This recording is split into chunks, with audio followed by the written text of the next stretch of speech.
मेरे प्यारे देशवासियों, नमस्कार। मन की बात में आपका एक बार फिर स्वागत है।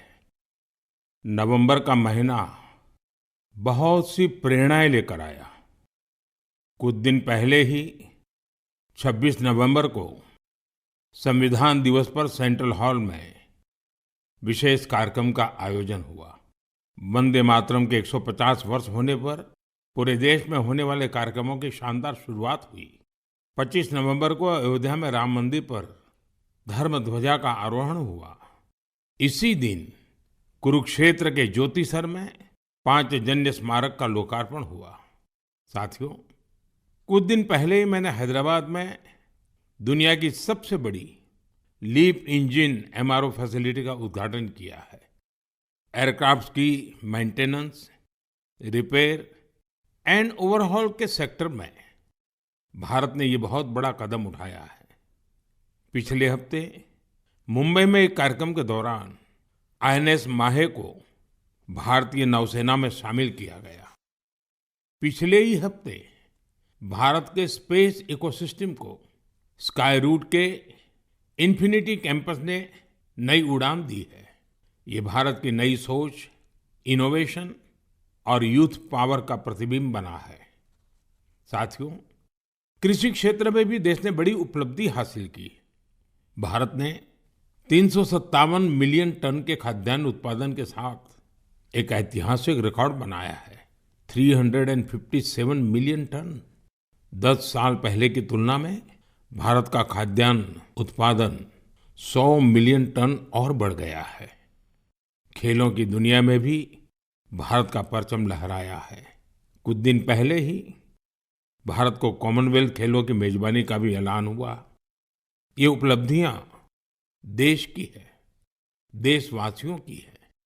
और मन की बात देश के लोगों की ऐसी उपलब्धियों को, लोगों के सामूहिक प्रयासों को जन सामान्य के सामने लाने का एक बेहतरीन मंच है।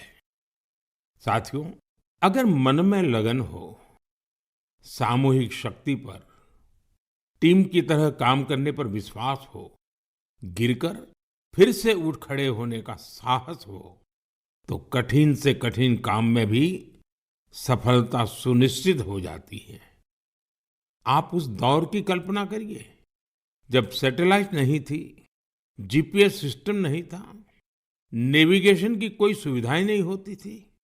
तब भी हमारे नाविक बड़े बड़े जहाज लेकर समंदर में निकल जाते थे और तय स्थानों पर पहुंचते थे। अब समंदर से आगे बढ़कर दुनिया के देश अंतरिक्ष की अनंत ऊंचाई को नाप रहे हैं। चुनौती वहां भी वही है। न जीपीएस सिस्टम है, न संचार की वैसी व्यवस्थाएं हैं। फिर हम कैसे आगे बढ़ेंगे? साथियों, कुछ दिनों पहले सोशल मीडिया पर एक वीडियो ने मेरा ध्यान खींचा। ये वीडियो इसरो की एक अनोखी ड्रोन प्रतियोगिता का था। इस वीडियो में हमारे देश के युवा और खासकर हमारे जैन जी मंगल ग्रह जैसी परिस्थितियों में ड्रोन उड़ाने की कोशिश कर रहे थे। ड्रोन उड़ते थे, कुछ पल संतुलन में रहते थे, फिर अचानक जमीन पर गिर पड़ते थे। जानते हैं क्यों? क्योंकि यहाँ जो ड्रोन उड़ रहे थे उनमें जीपीएस का सपोर्ट बिल्कुल नहीं था। मंगल ग्रह पर जीपीएस संभव नहीं, इसलिए ड्रोन को कोई बाहरी संकेत या गाइडेंस नहीं मिल सकता। ड्रोन को अपने कैमरे और इन बिल्ड सॉफ्टवेयर के सहारे उड़ना था। उस छोटे से ड्रोन को जमीन के पैटर्न पहचानने थे, ऊंचाई मापनी थी, बाधाएं समझनी थी और खुद ही सुरक्षित उतरने का रास्ता ढूंढना था। इसलिए ड्रोन भी एक के बाद एक गिरे जा रहे थे। साथियों, इस प्रतियोगिता में पुणे के युवाओं की एक टीम ने कुछ हद तक सफलता पाई। उनका ड्रोन भी कई बार गिरा, क्रैश हुआ, पर उन्होंने हार नहीं मानी। कई बार के प्रयास के बाद इस टीम का ड्रोन मंगल ग्रह की परिस्थिति में कुछ देर उड़ने में कामयाब रहा। साथियों, ये वीडियो देखते हुए मेरे मन में एक और दृश्य उभर आया। वो दिन जब चंद्रयान 2 संपर्क से बाहर हो गया था। उस दिन पूरा देश और खासकर वैज्ञानिक कुछ पल के लिए निराश हुए थे। लेकिन साथियों, असफलता ने उन्हें रोका नहीं। उसी दिन उन्होंने चंद्रयान-3 की सफलता की कहानी लिखनी शुरू कर दी। यही कारण है कि जब चंद्रयान-3 ने सफल लैंडिंग की, तो वो सिर्फ एक मिशन की सफलता नहीं थी, वो तो असफलता से निकलकर बनाए गए विश्वास की सफलता थी। इस वीडियो में जो युवा दिख रहे हैं, उनकी आंखों में मुझे वही चमक दिखाई दी। हर बार जब मैं हमारे युवाओं की लगन और वैज्ञानिकों के समर्पण को देखता हूं, तो मन उत्साह से भर जाता है। युवाओं की यही लगन विकसित भारत की बहुत बड़ी शक्ति है। मेरे प्यारे देशवासियों, आप सभी शहद की मिठास से जरूर परिचित होंगे, लेकिन अक्सर हमें ये नहीं पता चलता इसके पीछे कितने लोगों की मेहनत है, कितनी परंपराएं हैं और प्रकृति के साथ कितना सुंदर तालमेल है। साथियों, जम्मू कश्मीर के पहाड़ी इलाकों में वन तुलसी यानी सुलाई के फूलों से यहाँ की मधुमक्खियां बेहद अनोखा शहद बनाती हैं। ये सफेद रंग का शहद होता है, जिसे रामबन सुलाई हनी कहा जाता है। कुछ वर्षों पहले ही रामबन सुलाई हनी को जीआई टैग मिला है। इसके बाद इस शहद की पहचान पूरे देश में बन रही है। साथियों, दक्षिण कन्नड़ा जिले के पुत्तूर में वहां की वनस्पतियां शहद उत्पादन के लिए उत्कृष्ट मानी जाती हैं। यहाँ ग्रामजन्य नाम की किसान संस्था इस प्राकृतिक उपहार को नई दिशा दे रही है। ग्रामजन्य ने यहाँ एक आधुनिक प्रोसेसिंग यूनिट बनाया। लैब, बॉटलिंग, स्टोरेज और डिजिटल ट्रैकिंग जैसी सुविधाएं जोड़ी गई। अब यही शहद ब्रांडेड उत्पाद बनकर गांवों से शहरों तक पहुंच रहा है। इस प्रयास का लाभ 2500 से अधिक किसानों को मिला है। साथियों, कर्नाटका के ही तुमकुर जिले में शिवगंगा कालिंजिया नाम की संस्था का प्रयास भी बहुत सराहनीय है। इनके द्वारा यहाँ हर सदस्य को शुरुआत में 2 बी बॉक्सेस दिए जाते हैं। ऐसा करके इस संस्था ने अनेकों किसानों को अपने अभियान से जोड़ दिया है। अब इस संस्था से जुड़े किसान मिलकर शहद निकालते हैं, बेहतरीन पैकेजिंग करते हैं और स्थानीय बाजार तक पहुंचाते हैं। इससे उन्हें लाखों की कमाई भी हो रही है। ऐसा ही एक उदाहरण नागालैंड के क्लिफ हनी हंटिंग का है। नागालैंड के चोकलांगन गांव में खियामनी यांगन जनजाति सदियों से शहद निकालने का काम करती आई है।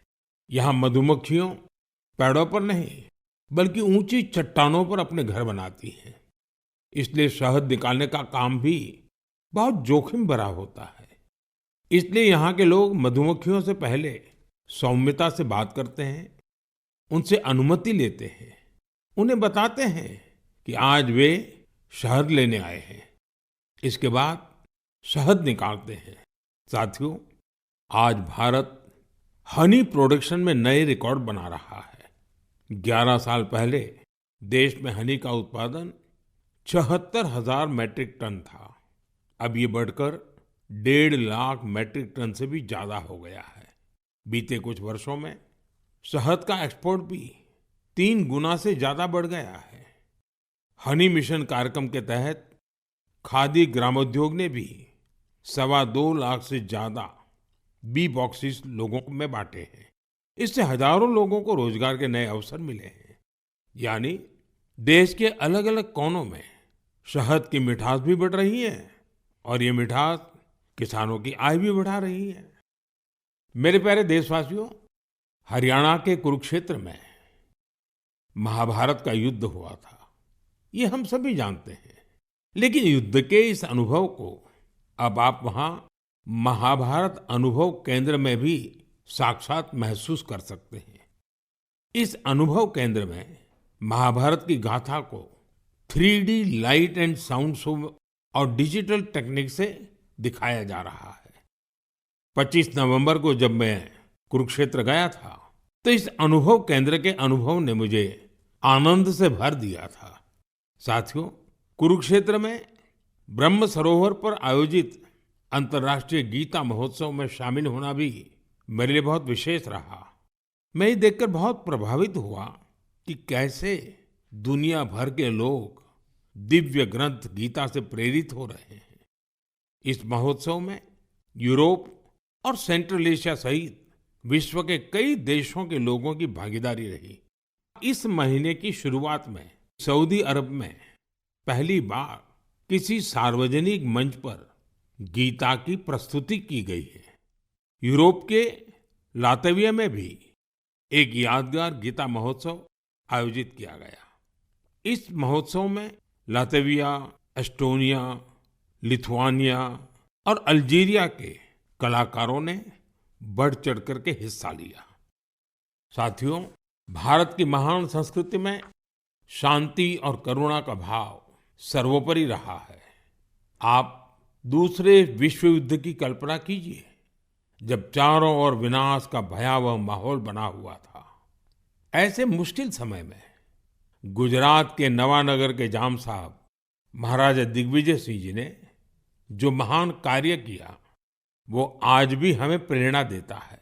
उस समय जाम साहब किसी सामरिक गठबंधन या युद्ध की रणनीति को लेकर नहीं सोच रहे थे, बल्कि उनकी चिंता ये थी कि कैसे विश्व युद्ध के बीच पोलिश यहूदी बच्चों की रक्षा होगी। उन्होंने गुजरात में तब हजारों बच्चों को शरण देकर उन्हें नया जीवन दिया, जो आज भी एक मिसाल है। कुछ दिन पहले दक्षिणी इजराइल के मोशाव नेवातिम में जाम साहब की प्रतिमा का अनावरण किया गया। यह बहुत ही विशेष सम्मान था। पिछले वर्ष पोलैंड के वार्सो में मुझे जाम साहब के स्मारक पर श्रद्धा सुमन अर्पित करने का सौभाग्य मिला था। मेरे लिए वो क्षण अविस्मरणीय रहेगा। मेरे प्यारे देशवासियों, कुछ दिनों पहले मैं नेचुरल फार्मिंग के एक विशाल सम्मेलन में हिस्सा लेने कोयम्बटूर गया था। दक्षिण भारत में नेचुरल फार्मिंग को लेकर हो रहे प्रयासों को देखकर मैं बहुत प्रभावित हुआ। कितने ही युवा हाईली क्वालिफाइड प्रोफेशनल अब नेचुरल फार्मिंग फील्ड को अपना रहे हैं। मैंने वहां किसानों से बात की, उनसे अनुभव जाने। नेचुरल फार्मिंग भारत की प्राचीन परंपराओं का हिस्सा रही है और हम सभी का कर्तव्य है कि धरती माँ की रक्षा के लिए इसे निरंतर बढ़ावा दें। साथियों, विश्व की सबसे पुरानी भाषा और विश्व के सबसे प्राचीन शहरों में से एक शहर, इन दोनों का संगम हमेशा अद्भुत होता है। मैं बात कर रहा हूं काशी तमिल संगमम की। 2 दिसंबर से काशी के नमो घाट पर चौथा काशी तमिल संगमम शुरू हो रहा है। इस बार के काशी तमिल संगमम की थीम बहुत ही रोचक है। लर्न तमिल, तमिल कर कलम। काशी तमिल संगमम उन सभी लोगों के लिए एक महत्वपूर्ण मंच बन गया है जिन्हें तमिल भाषा से लगाव है। काशी के लोगों से जब भी बात होती है तो वो हमेशा बताते हैं कि काशी तमिल संगमम का हिस्सा बनना उन्हें बहुत अच्छा लगता है। यहाँ उन्हें कुछ नया सीखने और नए नए लोगों से मिलने का अवसर मिलता है। इस बार भी काशीवासी पूरे जोश और उत्साह के साथ तमिलनाडु से आने वाले अपने भाई बहनों का स्वागत करने के लिए बहुत उत्सुक हैं। मेरा आप सभी से आग्रह है कि आप काशी तमिल संगमम का हिस्सा जरूर बने। इसके साथ ही ऐसे और भी मंचों के बारे में सोचें जिनसे एक भारत श्रेष्ठ भारत की भावना मजबूत हो। यहाँ मैं एक बार फिर कहना चाहूंगा, तमिल कलाचारम उयर्वानद, तमिल मोली उयर्वानद, तमिल इंडियाविन पेरुमिदम। मेरे प्यारे देशवासियों, जब भारत के सुरक्षा तंत्र को मजबूती मिलती है तो हर भारतीय को गर्व होता है। पिछले हफ्ते मुंबई में आईएनएस माहे को भारतीय नौसेना में शामिल किया गया। कुछ लोगों के बीच इसके स्वदेशी डिजाइन को लेकर खूब चर्चा रही। वहीं पुडुचेरी और मालाबार कोस्ट के लोग इसके नाम से ही खुश हो गए। दरअसल इसका माहे नाम उस स्थान माहे के नाम पर रखा गया है जिसकी एक समृद्ध ऐतिहासिक विरासत रही है। केरला और तमिलनाडु के कई लोगों ने इस बात पर गौर किया कि इस युद्धपोत का क्रेस्ट, उरुमी और कलारियापट्टू की पारंपरिक लचीली तलवार की तरह दिखाई पड़ता है। ये हम सबके लिए गर्व की बात है कि हमारी नौसेना बहुत ही तेजी से आत्मनिर्भरता की ओर कदम बढ़ा रही है। 4 दिसंबर को हम नौसेना दिवस भी मनाने जा रहे हैं। ये अवसर हमारे सैनिकों के अदम्य साहस और पराक्रम को सम्मान देने का एक खास दिन है। साथियों, जो लोग नेवी से जुड़े टूरिज्म में रुचि रखते हैं, उनके लिए हमारे देश में बहुत सी जगह हैं जहां जाकर उन्हें बहुत कुछ सीखने को मिलेगा। देश के पश्चिमी तट पर गुजरात के सोमनाथ के पास एक जिला है दीव। दीव में आईएनएस खुखरी को समर्पित खुखरी मेमोरियल एंड म्यूजियम है। वहीं गोवा में नेवल एविएशन म्यूजियम है जो एशिया में अपनी तरह का अनूठा संग्रहालय है। फोर्ट कोची के आईएनएस द्रोणाचार्य में इंडियन नेवल मैरीटाइम म्यूजियम है। यहाँ हमारे देश की मैरीटाइम हिस्ट्री और इंडियन नेवी के इवोल्यूशन को देखा जा सकता है। श्री विजयपुरम, जिसे पहले पोर्ट ब्लेयर कहा जाता था, वहाँ समुद्री का नेवल मरीन म्यूजियम उस क्षेत्र के समृद्ध इतिहास को सामने लाने के लिए जाना जाता है। कारवार के रविंद्रनाथ टैगोर बीच पर वॉरशिप म्यूजियम में मिसाइलों और हथियारों की रिप्लिका रखी गई है। विशाखापट्टनम में भी एक सबमरीन, हेलीकॉप्टर और एयरक्राफ्ट म्यूजियम है जो इंडियन नेवी से जुड़ा है। मैं आप सभी से, विशेषकर मिलिट्री हिस्ट्री में रुचि रखने वाले लोगों से आग्रह करता हूं कि आप इन म्यूजियम्स को देखने जरूर जाएं। मेरे प्यारे देशवासियों, सर्दियां आ गई हैं और साथ ही सर्दियों से जुड़े टूरिज्म का भी समय आ गया है। दुनिया के कई देशों ने सर्दियों में होने वाले टूरिज्म को, विंटर टूरिज्म को अपनी अर्थव्यवस्था का बहुत बड़ा आधार बना दिया है। अनेक देशों में दुनिया के सबसे सफल विंटर फेस्टिवल और विंटर स्पोर्ट्स मॉडल है। इन देशों ने skiing, snowboarding, snow trekking, ice climbing और फैमिली स्नो पार्क्स जैसे अनुभवों को अपनी पहचान बनाया है। इन्होंने अपने विंटर फेस्टिवल्स को भी वैश्विक आकर्षण में बदला है। साथियों, हमारे देश में भी विंटर टूरिज्म की हर क्षमता मौजूद है। हमारे पास पहाड़ भी हैं, संस्कृति भी है और एडवेंचर की असीम संभावनाएं भी हैं। मुझे खुशी है, इन दिनों उत्तराखंड का विंटर टूरिज्म लोगों को बहुत आकर्षित कर रहा है। सर्दियों के मौसम में औली, मुनस्यारी, चोपटा और डेहरा जैसी जगहें खूब पॉपुलर हो रही हैं। अभी कुछ सप्ताह पहले पिथौरागढ़ जिले में 14,500 फुट से अधिक की ऊंचाई पर आदि कैलाश में राज्य की पहली high altitude ultra run marathon का आयोजन किया गया था। इसमें देश भर के 18 राज्यों से 750 से ज्यादा एथलीट्स ने हिस्सा लिया था। 60 किलोमीटर लंबी आदि कैलाश परिक्रमा रन का प्रारंभ कड़कड़ाती सर्दी में सुबह 5 बजे हुआ था। इतनी ठंड के बावजूद भी लोगों का उत्साह देखते ही बनता था। आदि कैलाश की यात्रा पर जहां 3 साल पहले तक मात्र 2000 से कम पर्यटक आते थे, अब यह संख्या भी बढ़कर 30,000 से अधिक हो गई है। साथियों, कुछ ही हफ्तों में उत्तराखंड में विंटर गेम्स का आयोजन भी होना है। देश भर के खिलाड़ी, एडवेंचर प्रेमी और खेलों से जुड़े लोग इस आयोजन को लेकर उत्साहित हैं। स्कीइंग हो या स्नोबोर्डिंग, बर्फ पर होने वाले कई खेलों की तैयारियां शुरू हो चुकी हैं। उत्तराखंड ने विंटर टूरिज्म को बढ़ाने के लिए कनेक्टिविटी और इंफ्रास्ट्रक्चर पर भी फोकस किया है। होम स्टे को लेकर नई पॉलिसी भी बनाई गई है। साथियों, सर्दियों में बेड इन इंडिया अभियान की भी अलग धूम होती है। सर्दियों की सुनहरी धूप हो, पहाड़ से उतरते कोहरे की चादर हो, डेस्टिनेशन वेडिंग के लिए पहाड़ भी अब खूब पॉपुलर हो रहे हैं। कई शादियां तो अब खास तौर पर गंगा जी के किनारे हो रही है। साथियों, सर्दियों के इन दिनों में हिमालय की वादियां एक ऐसे अनुभव का हिस्सा बन जाती हैं जो जीवन भर साथ रहता है। अगर आप इस सर्दी में कहीं जाने का विचार कर रहे हैं तो हिमालय की वादियों का विकल्प जरूर रखिएगा। साथियों, कुछ हफ्ते पहले मैं भूटान गया था। ऐसे दौरों में अलग अलग प्रकार के संवाद और चर्चाओं का अवसर मिलता है।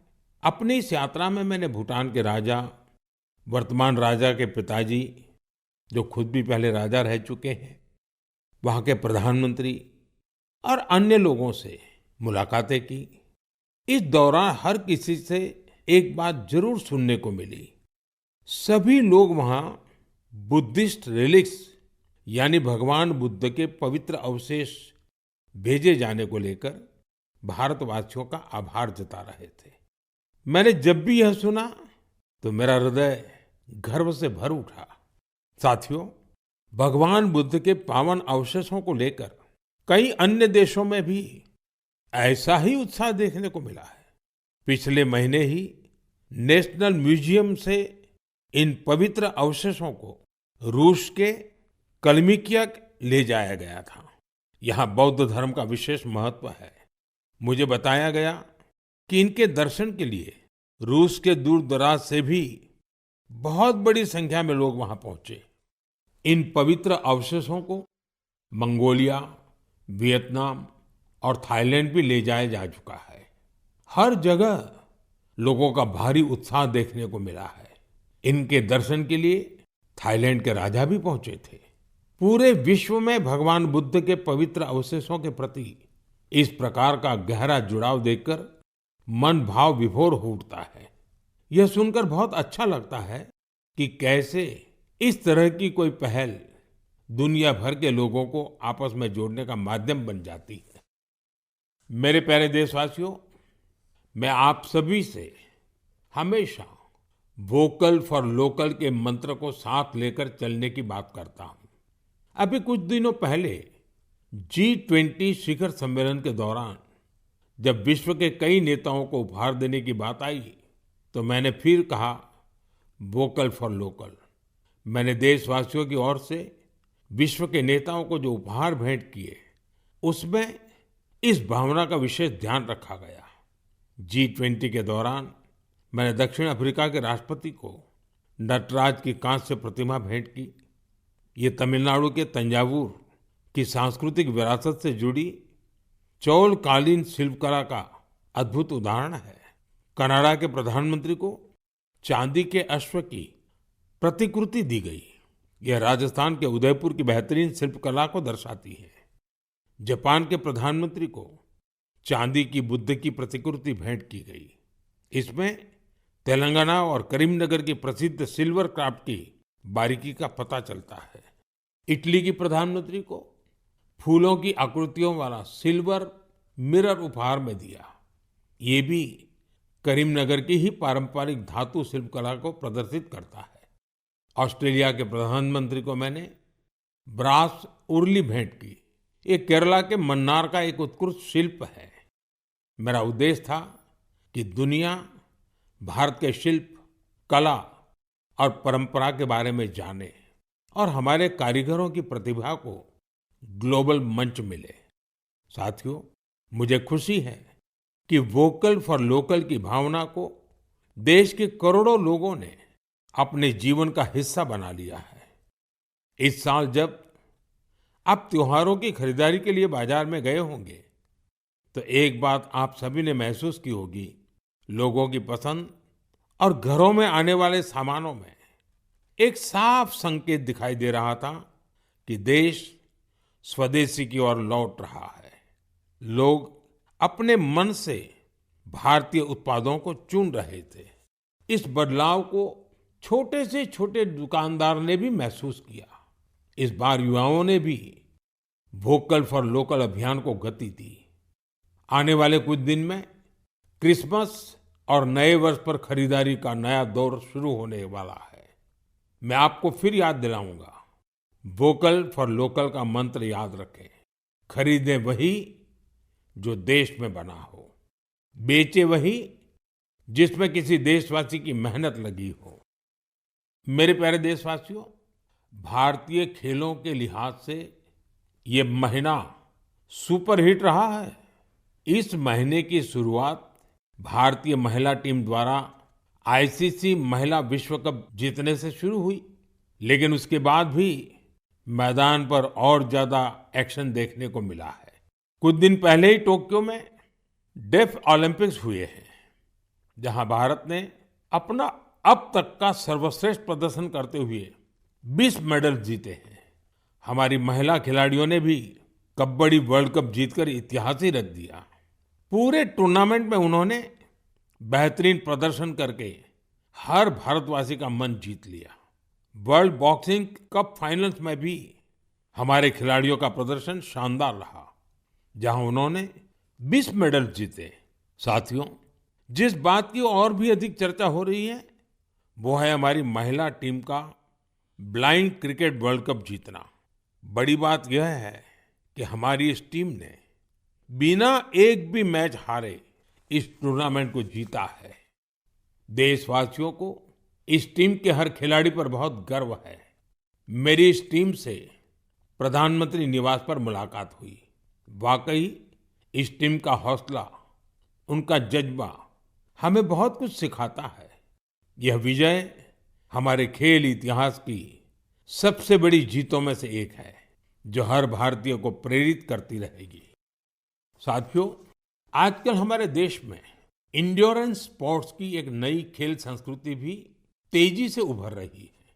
इंड्योरेंस स्पोर्ट्स से मेरा मतलब ऐसी स्पोर्ट्स एक्टिविटीज से है जिनमें आपकी लिमिट्स की परख होती है। कुछ साल पहले तक मैराथन और बाइकेथॉन जैसे खास इवेंट कुछ विशेष लोगों तक ही सीमित थे, लेकिन अब बहुत कुछ बदल चुका है। मुझे बताया गया है कि देश भर में हर महीने 1500 से ज्यादा इंड्योरेंस स्पोर्ट्स का आयोजन होता है। इन इवेंट्स में हिस्सा लेने के लिए एथलीट्स दूर दूर तक जाते हैं। साथियों, इंड्योरेंस स्पोर्ट्स का ही एक उदाहरण है आयरमैन ट्रायथलॉन। आप कल्पना करिए, यदि आपको यह बताया जाए कि आपके पास एक दिन से भी कम समय है और आपको ये 3 काम करने हैं: समंदर में 4 किलोमीटर तक तैरना, 180 किलोमीटर साइकिल चलाना और करीब 42 किलोमीटर की मैराथन दौड़ लगाना, तो आप सोचेंगे कि कैसे संभव है। लेकिन फौलादी हौसले वाले लोग इस काम को भी सफलतापूर्वक कर ले जाते हैं। इसलिए इसे आयरनमैन ट्रायथलॉन कहा जाता है। गोवा में हाल ही में ऐसा ही एक आयोजन किया गया। आजकल इस तरह के आयोजनों में भी लोग बढ़ चढ़कर भागीदारी कर रहे हैं। ऐसी कई और प्रतियोगिताएं भी हैं जो हमारे युवा साथियों के बीच बहुत लोकप्रिय हो रही हैं। आजकल कई लोग fit India Sundays on cycle जैसे कार्यक्रमों में हिस्सा लेने के लिए साथ आ रहे हैं। ये सब ऐसी चीजें हैं जिनसे फिटनेस को बढ़ावा मिल रहा है। साथियों, आपसे हर महीने मिलना मेरे लिए हमेशा एक नया अनुभव होता है। आपकी गाथाएं, आपके प्रयास मुझे नए सिरे से प्रेरित करते हैं। अपने संदेशों में आप जो सुझाव भेजते हैं, जो अनुभव साझा करते हैं, उससे हमें इस कार्यक्रम में भारत की विविधता को समेट लेने की प्रेरणा मिलती है। जब हम अगले महीने मिलेंगे तब 2025 खत्म होने वाला होगा। देश के ज्यादातर हिस्सों में अब ठंड भी तेज होती जाएगी। सर्दियों के मौसम में आप अपना और अपने परिवार का विशेष ध्यान रखें। अगले महीने हम कुछ नए विषयों, नए व्यक्तित्वों की चर्चा जरूर करेंगे। बहुत बहुत धन्यवाद। नमस्कार।